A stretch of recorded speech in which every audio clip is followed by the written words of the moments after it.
Sejam bem-vindos a mais uma reunião pública aqui na nossa casa querida, o Grupo Espírita Pedro. Boas-vindas a todos que estão aqui presencialmente. Bom dia a todos aqueles que estão nos assistindo e acompanhando de casa. E para iniciarmos nossa reunião de hoje, a gente vai fazer uma breve leitura, hoje do livro Caminho, Verdade e Vida, a lição 102 que nos diz: o cristão e o mundo. O Cristo nos diz: primeiro a erva, depois a espiga, e, por último, o grão cheio na espiga. Em Marcos, capítulo 4, versículo 28. Ninguém julgue fácil a aquisição de um título referente à elevação espiritual. O mestre recorreu sabiamente aos símbolos vivos da natureza, favorecendo-nos a compreensão. A erva está longe da espiga, como a espiga permanece distanciada dos grãos maduros. Nesse capítulo, o mais forte adversário da alma, que deseja seguir o Salvador, é o próprio mundo. Quando o homem comum descansa nas vulgaridades e inutilidades da existência terrestre, ninguém lhe examina os passos.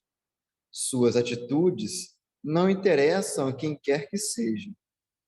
Todavia, surgindo-lhe no coração a erva tenra da fé retificadora, sua vida passa a constituir objeto de curiosidade para a multidão. Milhares de olhos que o não viram quando desviado na ignorância e na indiferença, seguem-lhe agora os gestos mínimos com acentuada vigilância. O pobre aspirante ao título de discípulo do Senhor ainda não passa de folhagem promissora e já lhe reclamam espigas das obras celestes. Conserva-se ainda longe da primeira penugem das asas espirituais e já se lhe exigem voos supremos sobre as misérias humanas. Muitos aprendizes desanimam e voltam para o lodo, onde os companheiros não os vejam.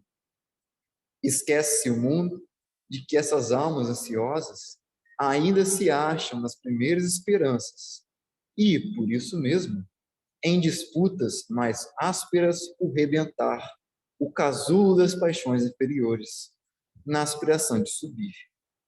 Dentro da velha ignorância que lhe é característica, a multidão só entende o homem na animalidade, em que se compraz, ou então, se o companheiro pretende elevar-se, lhe exige, de pronto, credenciais positivas do céu, olvidando que ninguém pode trair o campo ou enganar o espírito de sequência da natureza.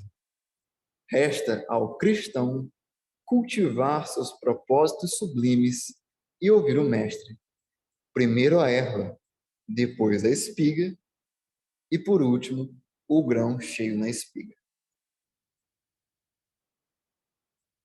E é com essa lição que gostaria que agora pedisse para que todos pudessem fechar seus olhos, elevar seus pensamentos, que todos, onde estejam agora, presencialmente aqui ou em casa, nos escutando, possam ficar confortáveis no estão e que possamos nos sentir convidados pelo nosso Mestre, amigo e companheiro de todas as horas do Cristo.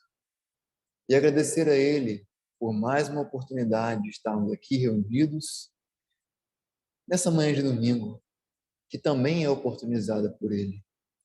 E agradecer a Ele por todas as palavras de carinho, todas as palavras de amor, de caridade, de respeito, renúncia e tantas outras grandes coisas, exemplos que o Mestre, como grande semeador, espalhou suas sementes.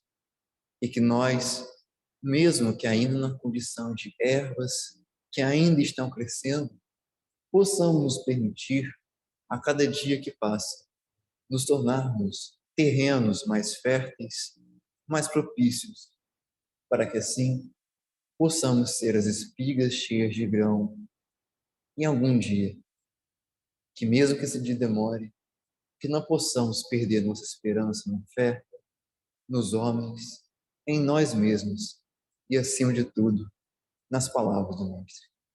Que, acima de tudo, seja feita apenas a sua vontade. Que assim seja. Convido então agora a nossa companheira e grande amiga Bianca para vir aqui palestrar perante nós com o tema Deixai vir as minhas crianças.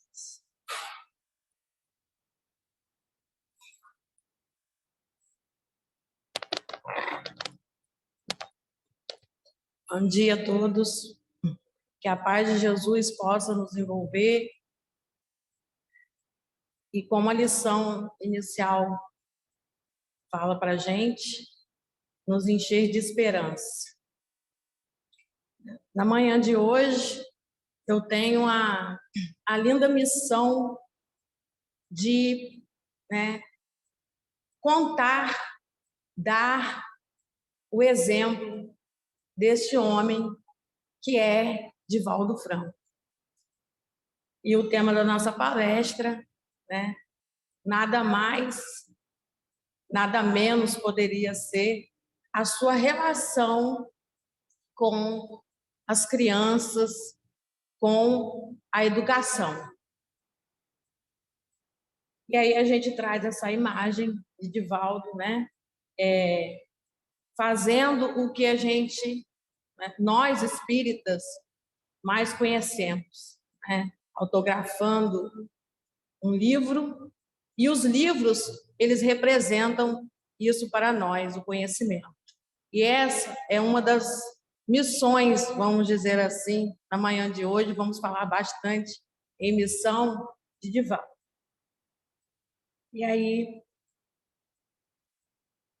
para começar, nessa manhã, falando um pouco de Divaldo, porque jamais nenhum desses personagens que foram nos dados nesse mês, os seguidores do Cristo, os nossos grandes exemplos, Divaldo e tantos outros, vamos falar tudo sobre eles, porque é uma história belíssima, é um grande exemplo e nada tão distante. Primeiro, eu gostaria de deixar assim bem claro que todas essas passagens, esses personagens, esses grandes homens, espíritas ou não, cada religião tem os seus inspiradores, eles têm as suas histórias, as suas missões, os seus projetos na Terra, e nada é tão distante de nós. É nisso que devemos focar.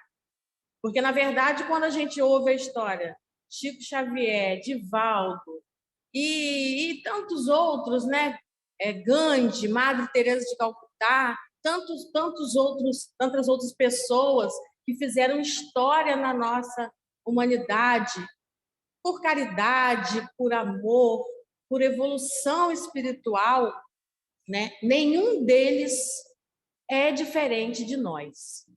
Porque quando a gente imagina essas pessoas, a gente já se coloca de um lado e eles de outro.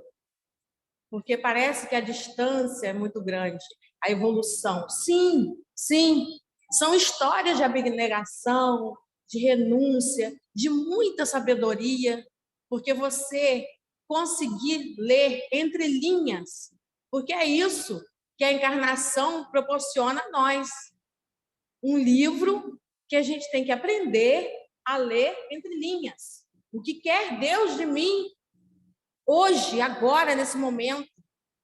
Por que esse desejo de vir a uma religião, sentar num salão, estar numa casa espírita, estar numa missa, estar num culto, enfim? Por que esse desejo? Isso não quer me dizer alguma coisa? Porque eu me faço algumas perguntas, porque eu ando por aquele caminho e não por esse? Na verdade, todos nós somos diferentes, sim, mas todos nós temos em potencial essa centelha divina da mudança, da evolução, da transformação. A transformação, ela nunca devemos pensar que a transformação ela é feita pelo outro, ela é feita por nós. E para então falar de Divaldo, a gente começa refletindo numa passagem clássica, né, bíblica, evangélica, comum a todas as religiões, que é a passagem do Cristo com as crianças. Para entender, né, o porquê de atender o chamado, temos que entender essa passagem tão bonita. E que por trás dela, nas entrelinhas dessa passagem, que Jesus ensina para nós. Quando a gente ouve essa passagem, a gente entende que o Cristo, naquele momento, na Terra, ele estava ali como o grande missionário da humanidade. Jamais ele poderia ser rude com um deficiente, com uma criança, com um idoso, porque não era o momento, não é isso que cabia. Embora o Cristo ali estivesse encarnado de corpo, matéria e espírito. Ali ele estava numa programação. Mas ali não cabia a ele, como, né, esse grande missionário da humanidade, ter uma atitude, né, contraditória ao amor, à paz, à benevolência. Então, quando a gente ouve, a gente parte que o Cristo, né, foi educado, foi amável com as crianças, pela ingenuidade que é característica das crianças. E aí a gente vai ver que na obra Gênesis, no último capítulo, ela fala da construção de um porvir, de um futuro. De um futuro, e quando a gente pensa em futuro, muito melhor. E um desses fundamentos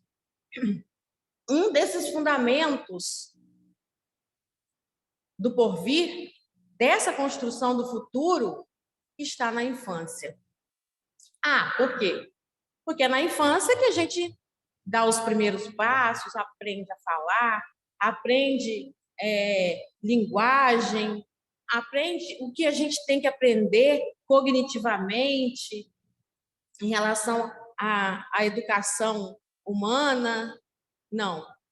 Não somente. A criança, ela está num corpo físico, né, infantil, dos seus meses, 1, 2, 3 anos, porém ali nós temos um espírito milenar, um espírito que fez, talvez, as suas escolhas. Pretendo, né, estar naquele lugar, com aquelas pessoas, ter essa profissão e fazer o meu resgate. Então, quando a gente vê lá no último capítulo da Gênesis, de um porvir, onde um dos seus fundamentos é a infância, a gente está falando em resgate, em resgatar aquele espírito para toda a humanidade, né? Para a espiritualidade. Então, refletir e agir enquanto espírito aprendizes e desejosos de um novo mundo é parte dos planos que Deus nos confiou. Não é parte somente dos planos de Divaldo Franco, de Chico Xavier, de Madre Teresa, enfim, de quem vocês quiserem, né, que vier à mente. Não é parte só deles, é parte de todos nós.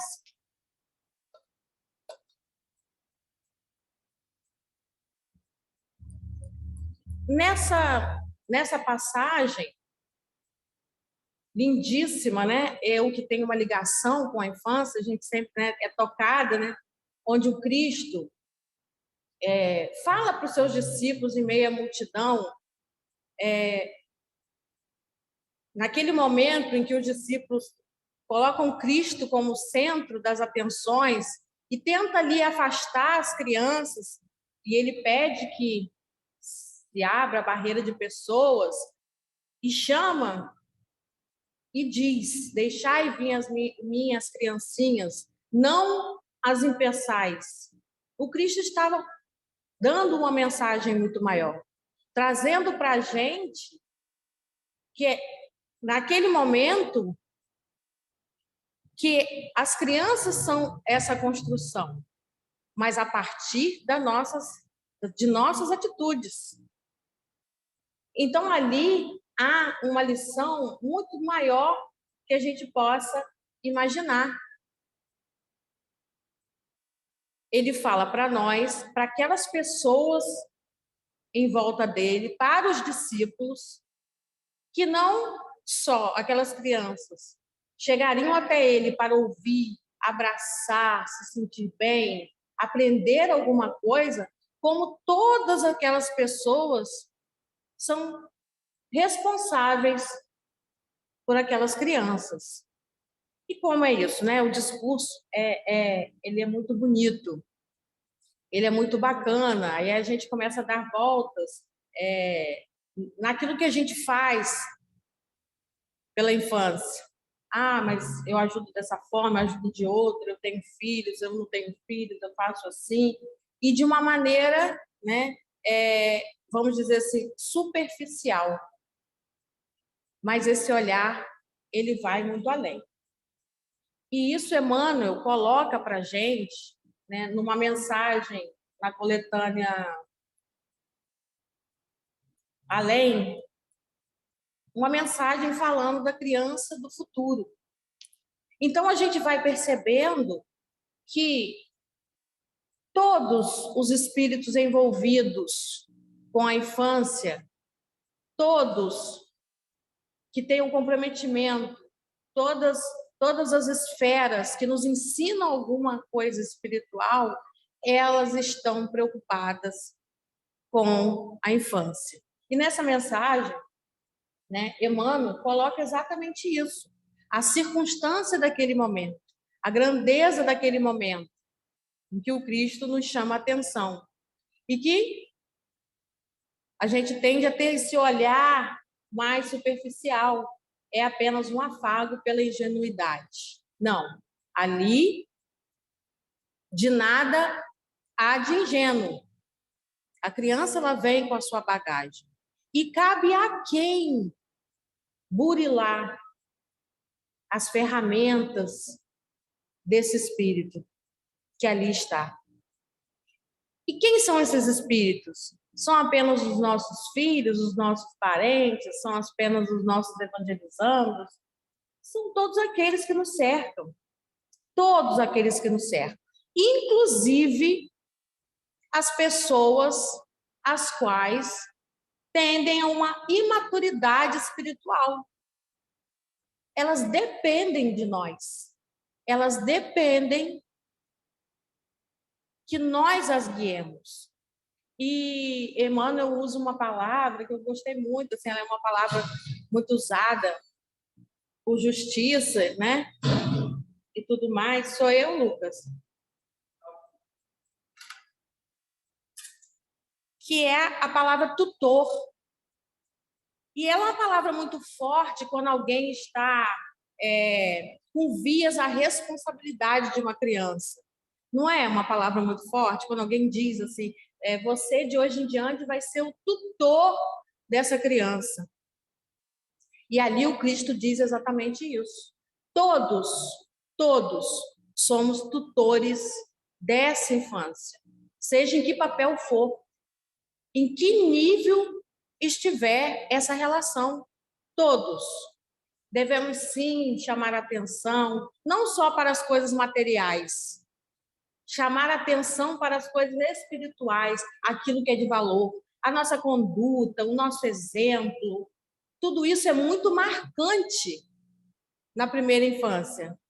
Sabemos disso, né? Quantos de nós temos em mente cheiros, perfumes, relações mal resolvidas no período da infância? Todos nós temos uma história para contar, porque vivemos, estamos no mundo, vivemos de memória, e aí Joana de Ângeles, né, essa querida, que hoje também faz parte da nossa palestra, nos fala dessa condição nossa psicológica, dessas relações nos auxiliarem nessa construção do espírito, as relações à mente, as relações mentais, psicológicas, elas têm uma relação muito forte com o espiritual.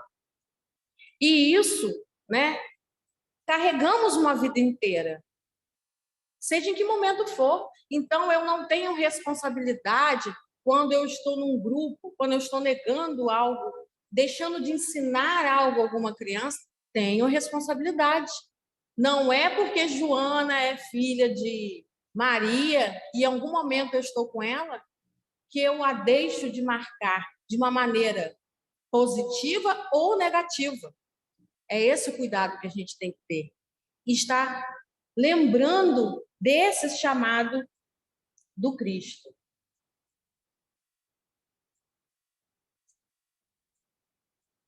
E aí entra a questão da educação.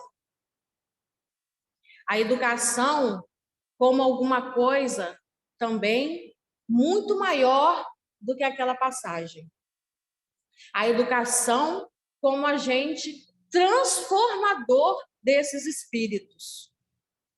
Espíritos que se encontram na infância. Então, hoje, estou aqui, eu adulta, e numa relação mal resolvida da minha vida, me encontro na infância, tendo atitudes que ainda não condizem. E quem são os educadores? Apenas aqueles que pegam a tarefa para fazer? A educação, ela é algo que a gente pensa, né, muito grande na matéria, mas ela é muito maior no espiritual.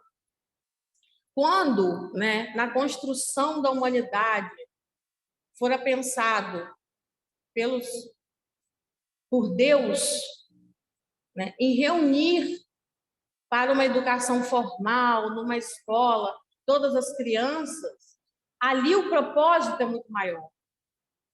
A gente ensina a matemática, a simplicidade, né, de que 2 e 2 é igual a 4, e a gente ensina também muitas outras coisas. A educação, ela é o principal meio dessa transformação da humanidade. Não há como fugir disso. É pela educação que a gente vai mudar. A gente ouve bastante isso. O discurso político fora do ambiente espiritual é muito grande. Vemos também que a cobrança é muito grande. Porque talvez as maiores verbas, as maiores discussões da matéria giram em torno de educação. Porque é pela educação que a gente transforma alguma coisa. Que educação? Formal, informal, seja ela qual for, seja a nossa conduta. E nesse caminho, né, enquanto espíritos um pouquinho mais adiantados, né, que já caminhamos na Terra há alguns anos, o que temos sido? Impeditivos ou estimuladores? Sim, nós podemos ser barreiras com tantos trabalhos educativos. Inconsciente? Consciente? Quando a gente nega alguma coisa em prol dessa educação espiritual, somos barreira. Então, o que temos sido? Estimuladores, tarefeiros, não da casa espírita, mas do Cristo. O que temos feito? A gente sempre acaba caindo um pouco na vida pessoal quando a gente está fazendo uma palestra, isso não tem jeito. Mas é enriquecedor eu contar o que aconteceu na sexta-feira. Eu tinha uma programação, né, de fazer o meu trabalho, né, meu trabalho financeiro, vamos dizer assim, e fui solicitada por Lucas a dar um apoio numa tarefa da casa. Então, eu pensei, eu vou, né, ligar o computador, eu estou em casa, super tranquilo, dou apoio aos meninos que precisam na reunião virtual e faço o meu trabalho. Eu não consegui concentrar no meu trabalho. Eu só consegui ouvir. Ah, você não imaginou que você ia ficar ligado na reunião? Eu já fiz isso outras vezes. Eu estava numa reunião ouvindo, dando apoio, né? Não era assunto, né, da minha responsabilidade, dando apenas apoio virtual e fazendo outras coisas. Eu não consegui me concentrar. Eu só conseguia prestar atenção na reunião. E a desculpa para mim é que eu estava, né, com receio de que acontecesse alguma coisa na reunião, elas pudessem me chamar. A reunião era a reunião da evangelização. E quando terminou, eu já segui o trabalho de finalizar a minha palestra. Porque eu estou emocionada, né? Estou emocionada porque é você ver que as pessoas, elas insistem não, porque essa não é a palavra, né? Elas persistem, elas continuam naquilo que você talvez já tenha desistido e deixado para trás. E aí 3 pessoas na reunião discutindo, né, o futuro, de como que ia ser o trabalho, né, para o próximo ano, e cada uma na sua dificuldade, a gente vendo que estava ali, né, com a sua dificuldade. E eu ali ouvindo, no momento, na hora, eu não queria dar bola para esse sentido. E ler Divaldo é ler que o trabalho com a infância, o trabalho de assistência é abnegação e persistência. Não tem outro jeito. Então, se eu me achava boa, né, a menina bondosa do trabalho com a infância, aquilo caiu por terra na hora. Porque a gente vê que algumas pessoas elas já estão muito melhores que você e que elas firmam, né? Firmam naquele propósito. Um cansaço virtual com 3 pessoas, ali elas estão. E aí eu fiz um paralelo na minha cabeça, né? Entre Divaldo e essas pessoas. E pensei no que eu comecei colocando para vocês no início da palestra.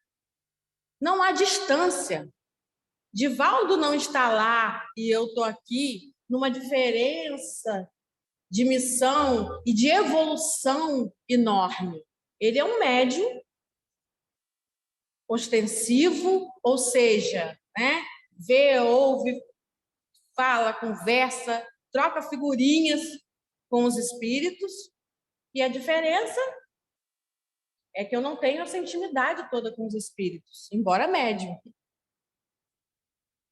Então não há essa diferença. E aí você percebe que existem pessoas que elas continuam caminhando e você faz esse paralelo. E num momento dado, quando você para, você pode ser um impeditivo. Claro, você não é um estimulador. Então você passa a ser uma barreira. Se eu nego o trabalho do auxílio virtual, não é, Lucas? Eu estou impedindo que elas façam uma reunião usando a tecnologia. Então, onde está o nosso papel?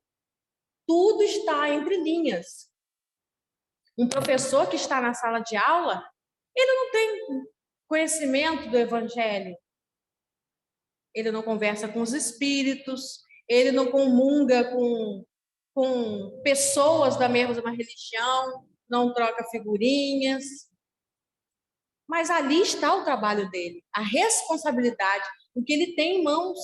Quando ele negligencia aquele trabalho, ele é o impeditivo. Ele está impedindo, né, fazendo com que menos uma criança aprenda a ler, menos uma criança siga em frente.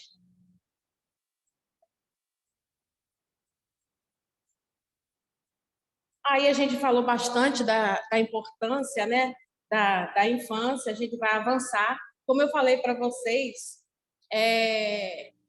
a vida de Divaldo traz uma lição lindíssima em relação à educação, né? Porque ele coloca para a gente tudo, os ensinamentos subentendidos que estão no Evangelho, aquilo que a gente não consegue imaginar, né? Que a gente está educando almas para um porvir, para um mundo muito melhor, para nossos netos, bisnetos, para outra geração.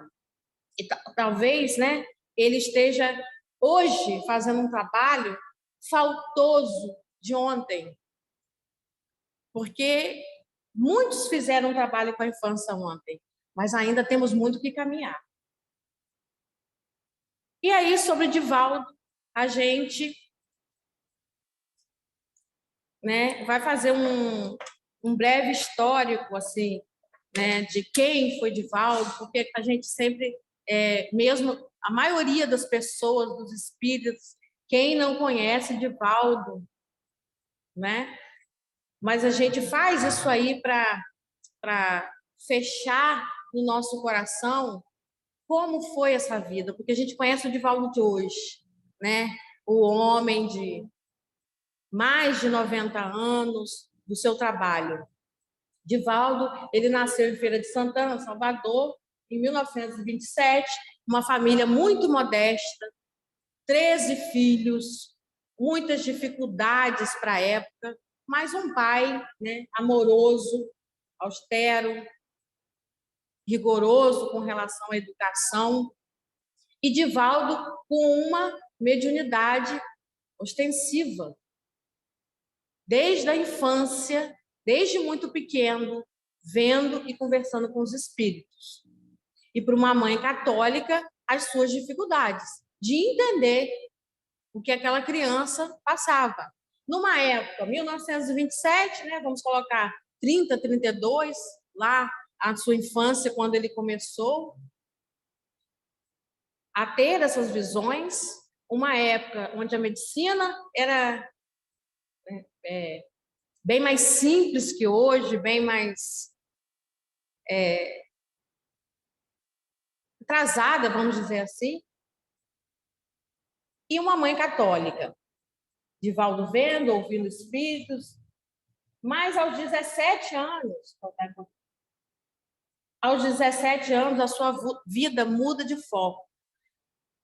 Aí eu digo, mais aos 17 anos, o que são 17 anos? Ainda muito jovem, quando Divaldo perde um irmão de aneurisma, né? E aquela passagem da vida de Divaldo foi muito forte, muito marcante e com que fez que ele mudasse totalmente o rumo, ou melhor, com que ele seguisse o rumo, o caminho que ele tinha que seguir, porque aí o irmão, né, continua perto, ele tem todo o mal-estar da mediunidade, pessoas são chamadas e essas pessoas começam a conduzir Divaldo. E aí ele caminha, né, vai para a capital, constrói o seu caminho com muitas dificuldades e no filme Divaldo, Mensageiro da Paz, a gente vê uma das dificuldades que era no trabalho. Nós somos espíritos que precisamos comer, beber, nos vestir, nos divertir. E aí temos que trabalhar. Imaginem Divaldo vendo milhares de espíritos no seu trabalho, não sabendo lidar com isso. mas óbvio que a própria espiritualidade conduz pessoas que possam orientar. E assim foi a vida dele.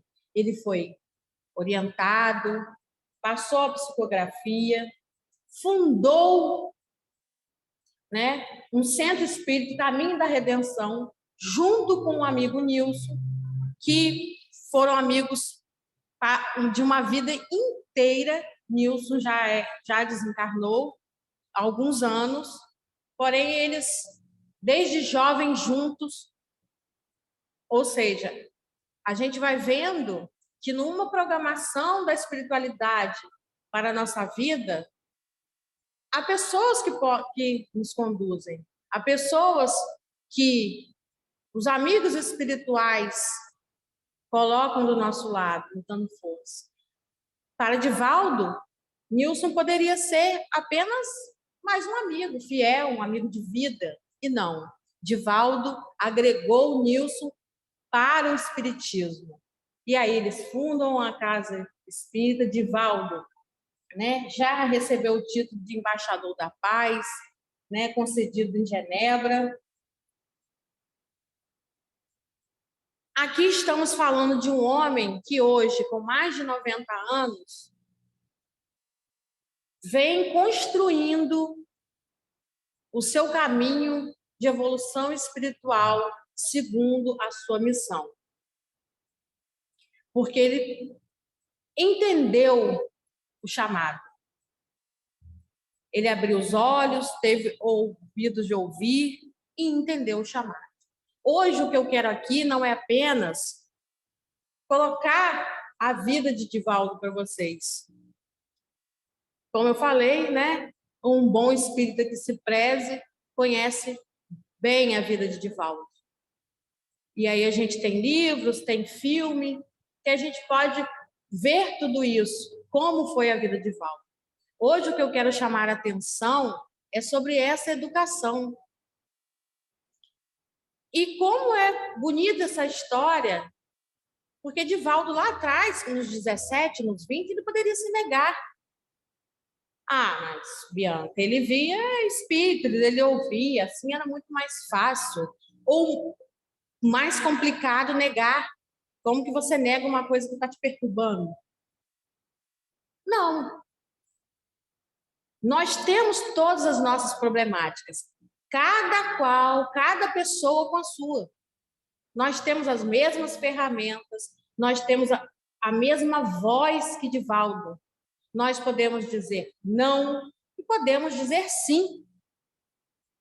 Muitas vezes cansados, descrentes, desesperançosos, financeiramente arrasados, do mesmo jeito que Divaldo.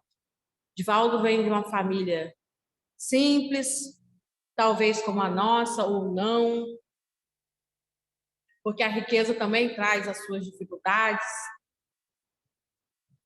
Divaldo vem de uma mediunidade desde muito cedo. Alguns de nós, ostensivo ou não, também trazemos as nossas sensibilidades, mas a voz é a mesma. Quando a gente diz não, a gente está fazendo uma escolha. E quando ele disse sim,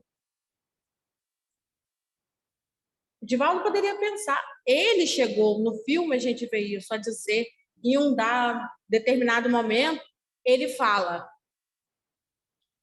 mas eu quero ter minha vida, eu quero, né, me casar, ter meus filhos.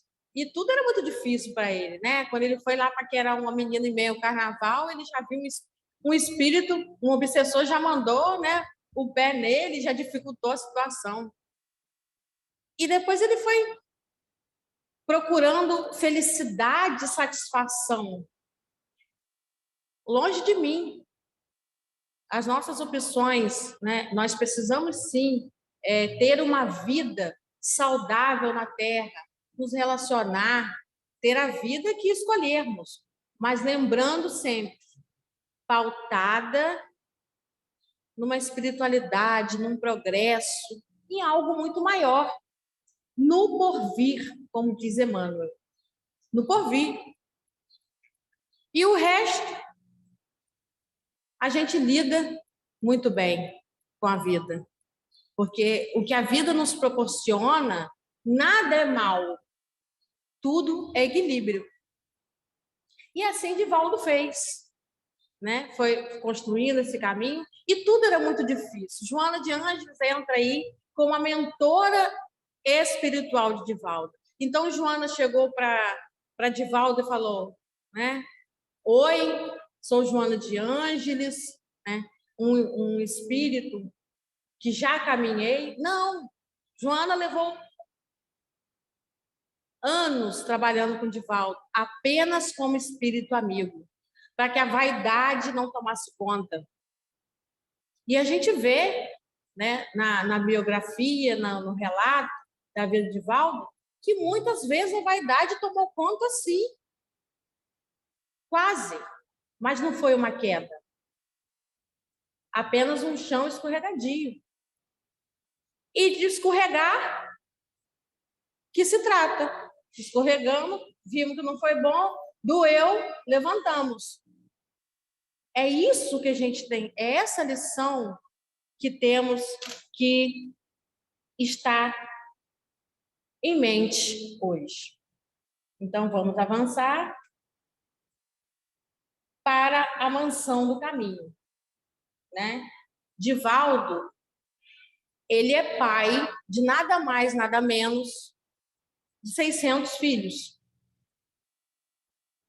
Ele adotou 600 crianças. Como isso, né? E aí eu saí procurando para ver a veracidade dos fatos. Ele adotou 600 crianças. Ele é pai. A paternidade, aqui estou falando, é um outro tipo de paternidade e maternidade. Não é satisfatória. Não é apenas eu ficar feliz porque eu tenho uma criança no meu ventre e esse vai ser o meu filho. Eu preciso ver a minha barriga crescer, eu preciso sentir as dores do parto para ter a responsabilidade. Responsabilidade nada tem a ver com isso. Como não é, né, palpável, a gente não sente esse peso. A gente não sente esse peso. Então, Divaldo tem aí uma revelação que é chamada, né, na sua biografia, de revelação profética. Ele está viajando com seu amigo Nilson, né, para atender um parente de Nilson, que tem um problema, né, espiritual. E na volta dessa viagem, ele está recostado lá no trem e ele é reportado, né, a um lugar de pedreiras. E nesse lugar, ele vê um homem num lugar maravilhoso, numa mansão enorme, com crianças à sua volta, e ele via um idoso. Divaldo ainda era jovem. E depois é colocado para ele que aquele idoso era ele no futuro. E ali é colocado para ele, né? Um espírito amigo coloca para ele. Essa é sua missão, educar. Você vai educar almas. Quantas? Até aquele momento ele não sabia como, ele foi seguindo o coração. E ela foi inaugurada em 15 de agosto de 1952, esse lugar, onde tem um trabalho social para as crianças. É um trabalho muito grande, gente, muito grande, muito grande. São 3.000 crianças atendidas, média, por dia. Tá? Eu não consegui esses números aí devido à pandemia, de como foram esses atendimentos. Eu não consegui nada atualizado em relação à pandemia. Mas o atendimento, normalmente, da Mansão do Caminho, são de 3.000 crianças por dia. O trabalho são só com crianças? Não. Foi como eu falei. São dos espíritos. É trabalho social, né? Aí eu trouxe para vocês algumas fotos da Mansão do Caminho. O trabalho é social, né? Acontece de 7 às 7 da noite. Tudo no trabalho do esforço. onde ele consegue doações, entra em leilão para conseguir esse lugar, vida dedicada à educação. É um lugar realmente maravilhoso e eu imagino espiritualmente a sensação de uma visita nesse lugar. Aí eu trabalho de volta com as crianças, a creche, escola formal, aulas, né, cursos para jovens. E aí é para a gente ter uma ideia desse lugar, o espaço da creche, tudo organizado, tudo pensado por esse homem.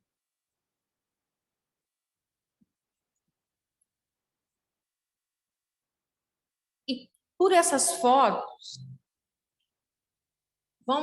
eu vou parar aí nessa foto aí, para que a gente possa ir finalizando e pensando, né, nessa ligação que eu fiz com a educação e a vida de Divaldo. Os detalhes da foto. Vocês podem ver, né, os detalhes da foto, o prato arrumado das crianças, os olhares das crianças, né, o comportamento. A gente sabe que muitas fotografias, hoje principalmente, elas são montadas, criadas, pensadas por fotógrafo, faz assim, faz de um jeito. Mas vamos olhar por esse ângulo da educação, de uma vida dedicada, a diferença de você ver um espírito, uma criança que não é conduzida por tutores, ou seja, por nós, porque todos somos tutores, e de uma criança, né? As imagens, elas trazem as fotos da Mansão do Caminho, né? E aí a gente vê exatamente ali ao centro uma partida, né, de futebol de salão, e na arquibancada algumas, eu não sei se está muito escuro, mas dá para ver, né? Alguns dos jovens atendidos. Notem, eu percebi isso, né? Essas fotos estão no site da Mansão do Caminho. Notem, né, a diferença de uma condução amorosa por alguém que faz aquilo como missão e de uma escola comum que, de repente, não há esse olhar espiritual. Há uma diferença, sim. Aí há o amor, há a satisfação dos voluntários, dos funcionários. O site é muito interessante porque ele tem depoimento das pessoas, tem número para contato, para quem quer visitar, para quem quer conversar. Então, gente, Lucas, eu vou botar o finalzinho só o vídeo, tá? Essa diferença de um lugar onde a educação é tratada de maneira formal e espiritual. Há uma diferença, porque ali se coloca o coração, se coloca a ideia de transformação. Não adianta a gente, né, reclamar, bater o pé, que hoje o mundo está assim, que hoje o mundo está assado, que hoje, né, e que os pais, nós professores temos muito disso, né, que os pais não fazem assim, os pais não fazem assado, eu faria daquele jeito, mas e o nosso papel? Nós somos estimuladores ou impeditivos? Nós colocamos o coração ou colocamos a nossa miserável razão de que aquilo não é nossa responsabilidade? Eu vou encerrar com um trecho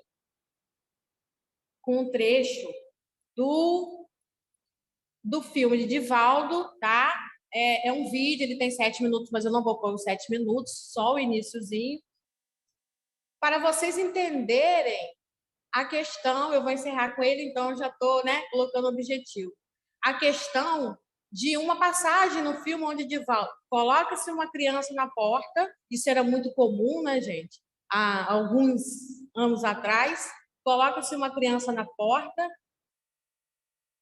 e Joana aparece para Divaldo, a sua mentora espiritual, e coloca para ele: essa não é mais uma criança, porque ele já tinha tantos filhos. Ali é a mensagem subentendida. Cada criança que nos aparece, que seja ela por 1 hora, ou por 100 anos, por 10 anos, ela tem ali uma necessidade de que a eduquemos. E cada uma dela traz essa, né, essa singularidade. Que Jesus possa nos abençoar, que a gente possa afirmar nesse propósito que todos somos educadores, nesse grande exemplo de Divaldo, nesse homem que transformou 600, 3.000 por dia. Eu não consigo fazer a conta, porque eu não sou boa em matemática, mas tantos espíritos que com uma palavra, que com um prato de sopa, que com um curso profissionalizante ele transforma. Que a gente possa ter Divaldo não como exemplo. Exemplo não, exemplo a gente tem um monte. Como espelho. Que a gente possa se olhar e nos ver como Divaldo. Sim, essa deve ser a minha conduta. Tá? Isso, eu vou colocar as coisas. Espera aí, eu esqueci de colocar os...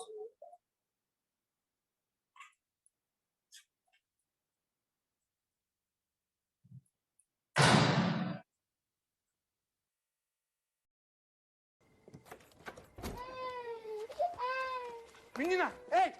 Ei, volta aqui, menina, volta aqui, ei! Que é isso, Nilson? Quem tá aí? É mais uma criança abandonada, Divaldo.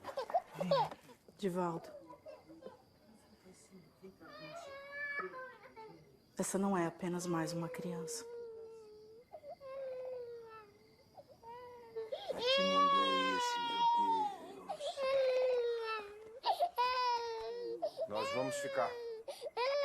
Nós vamos ficar com a criança. A casa tá cheia, Divaldo. Você sabe disso, não tem lugar pra mais ninguém. Isso, nós vamos ficar com ela. Me dê aqui, viu? Mas não cabe mais nenhuma criança aí. A gente ainda vai sem documento, assim, do jeito que Eu vou adotar, como eu fiz com as outras. Essa aqui também vai ter meu nome. Esperava por ela 400 anos. Ele diz então para o amigo que ela também terá o nome dele.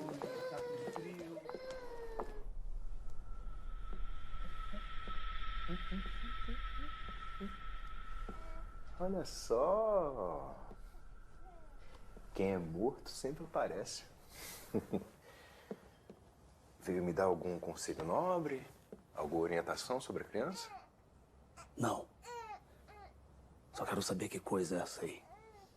Não é coisa. Esse espírito o obsediava por anos. Obsediava Divaldo. E ele vem, então, fazer uma intervenção sobre a adoção. Com certeza. E vou registrar em meu nome, como eu fiz com as outras. Você seria mesmo capaz de amar essa criança? Não tenho a menor dúvida. E ao senhor também.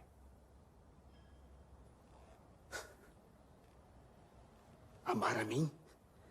Sim. Porque a julgar pelo seu interesse por essa criança, em meio a tantas outras, amá-la seria uma forma de amar o senhor também. Você sabe quem é essa criança? Sei, sim. É um presente de Deus. Não. Essa criança é a reencarnação da sua minha mãe. mãe. Eu não falei que era um presente de Deus. Eu vou amá-la como minha filha. E a cada olhar, a cada sorriso, a cada abraço que ela me der, eu estarei aprendendo a amar o Senhor também.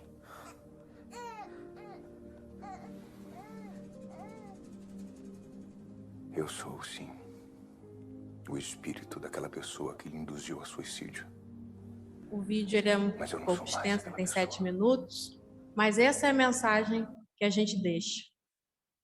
Ao adotar aquela criança, né, ali naquele momento ele teve o esclarecimento, né, de Joana, era a reencarnação da mãe daquele espírito que o obsediava.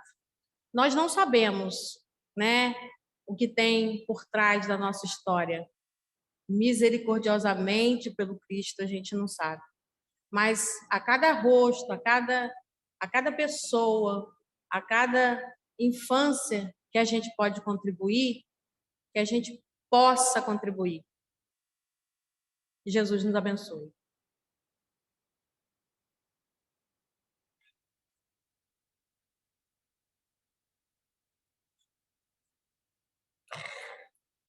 Antes de continuarmos, então, para o nosso plano de paz, finalização, nossa querida companheira tia Regina pediu aqui um momento para passar uma mensagem para nós. Pessoal, bom dia. Todos nós hoje fomos recebidos como estudantes especiais. Né? Tivemos aqui a princípio, pessoal de casa, meu pai. Então, hoje nós tivemos aqui em nossa casa, ainda estão conosco visitantes especiais. 2 jovens da Mocidade 1, que estão representando para nós José e Maria, nos trazendo algumas ideias importantes no início deste mês. Convido José e Maria para estarem conosco.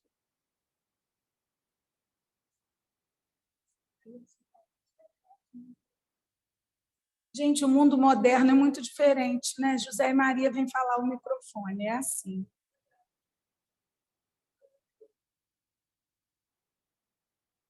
Desculpe incomodar. Não conseguimos pousada em nenhum lugar. As hospedarias estão lotadas. Há muitas pessoas na região por causa do recenseamento. Mas as dores do parto ficaram mais fortes e Maria deitou-se num forro de palha para dar a luz ao nosso menino. Fomos para uma estrebaria, guiados por nossa confiança em Deus. Podemos nos hospedar aqui? Há espaço em seu coração para o menino Jesus nascer. Então, pessoal, essa é a reflexão que a gente traz. Eles pedem hospedagem aqui, né, partindo da ideia do culto Pedro, essa nossa estalagem, essa nossa hospedaria, esse local que nos acolhe, mas, na verdade, a questão é essa colocada agora. Tem lugar para Jesus no nosso coração? Ou estamos muito cheios de preocupações, né, muito vinculados às questões da vida material, e entramos em dezembro sem espaço para o Mestre no nosso coração? Então, já dizemos que daqui a pouquinho termina o nosso drive de Natal da evangelização, fazendo esse nosso encerramento. Teremos novamente na quinta-feira, começando meia hora antes da reunião pública, encerrando junto com o horário da reunião.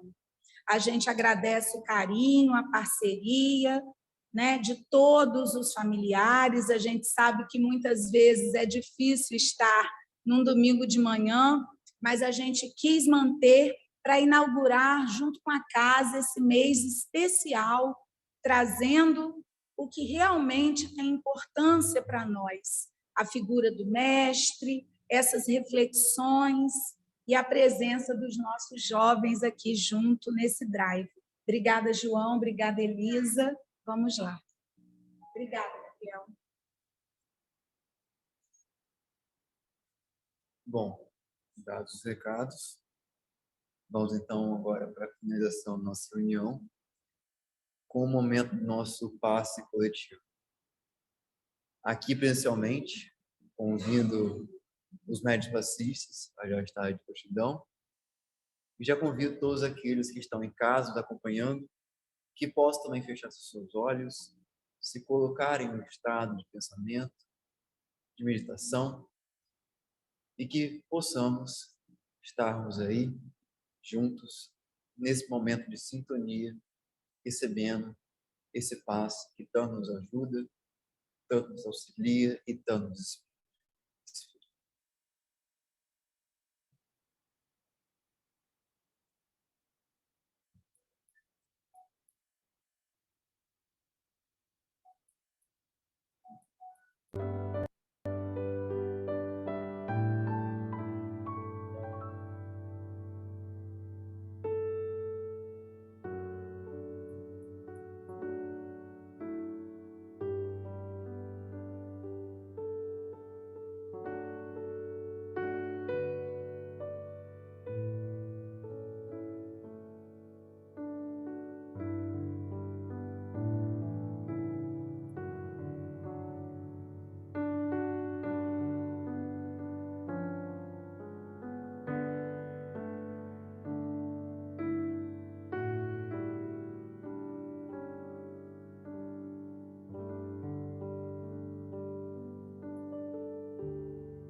Que possamos todos juntos agradecer ao nosso mestre, amigo e companheiro todas as horas. E mais que tudo isso, o grande educador, o Cristo, que há 2000 anos atrás veio aqui com o propósito de amar, de ajudar e de educar aqueles que viriam posteriormente. Que possamos lembrar que na criação, todos nós, espíritos ignorantes, também ainda somos as crianças curiosas, levadas, que ainda precisam de muita disciplina, muita experiência. Crianças ainda repletas pelo medo, pela imaturidade, pela infantilidade. Mas que possamos sempre lembrar que, como as crianças, a pureza auxilia, a amizade nos une e que a alegria é o grande remédio onde nós, como médicos, nós mesmos, auxiliamos em muitas de nossas doenças. Mas que apesar de ainda sermos essas crianças, possamos lembrar que também somos educadores de nós mesmos. E por isso, ainda nos cabe a responsabilidade de nosso trabalho, de nosso auxílio, de nossas tarefas e de nossa disciplina também. E que possamos sempre lembrar que, como Cristo nos diz, deixai vir a nós as crianças.